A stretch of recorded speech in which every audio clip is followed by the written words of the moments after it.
Good afternoon, Mazino, and thanks for having me. Just like you saw in that report, it's an exercise. It's just like a yearly tradition where these cadets are brought to the field, so to speak, where they are meant to go through all the processes and all the trainings they've been receiving while in school. That is the Nigerian Defence Academy, where you have to go through, of course, book work and all that. And then I think this is the right time for them to go to the field and feel how it will be for them when they finally get on the war front to combat insurgency.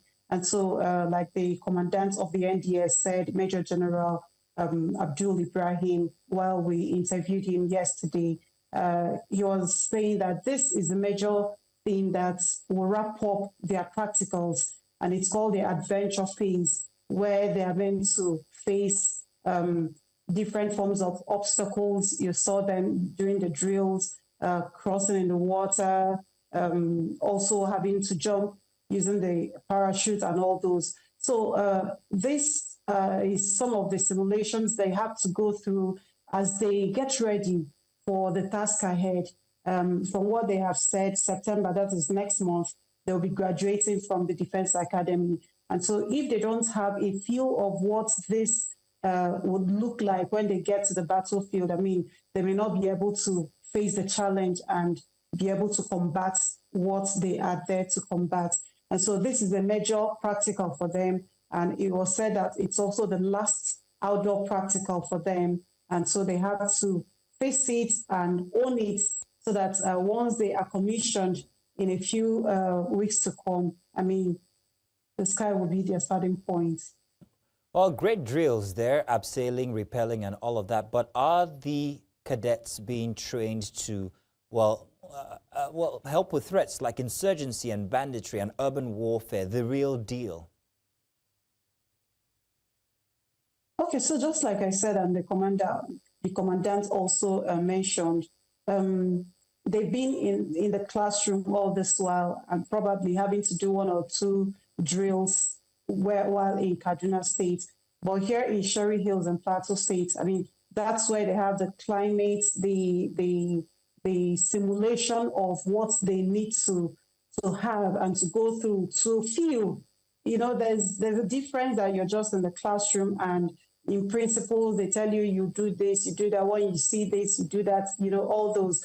So it's different coming to the battlefield or to the field now to see those things, cross those battles, the obstacles and all those, have a feel of what it looks like so that going there to face your enemies won't be like a big deal anymore. Mm-hmm. So from the interviews we had with them yesterday, I mean, the morale was actually high, and I liked the spirit I saw in them because they all said they were ready to go out to the field. In fact, they can't even wait for the September to come for them to be commissioned. In fact, one of the morale songs they were chanting was September, where you dey, oh, September, where you dey. So the spirit is actually high, and they can't wait to go into the field to do what they have been learning all these 4 or 5 years in the academy. So I think with this and with what I saw on the ground yesterday, they are ready to face whatever may come.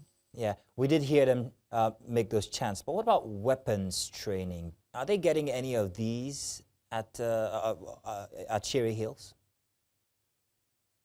Yeah, sure. It was also part of what they were trained to do, and also the practical, because you can't be on the field and going through all these without your ammunition or your rifle and all those. So even while they cross those obstacles, if you saw very well, you still see them hang their rifles and all those. In fact, all the obstacles they had to cross, jumping the parachute and all those, even crossing on the water, you saw them, everyone had to hang their rifle because, I mean, what if you're at the midst of the whole thing and then an enemy surfaces, you know, what do you do? So training on weapon handling, I mean, was a major part of it, which, according to what I heard off camera, had been going on even while they were in school, in the academy. Okay, and good. So going to the battlefield, they're going to stay like 5 days there to make sure that they are able to touch on every aspect they need to before graduation. Grand. So were there any collaborations or involvement from other branches of the military or maybe even international observers? Okay, well, for international observers, I didn't see any. I think this is just about them, about their local community, in Nigeria. Probably as time goes on, I wouldn't know, I'm not in the military. So I think that with time, they would have to be exposed to all those.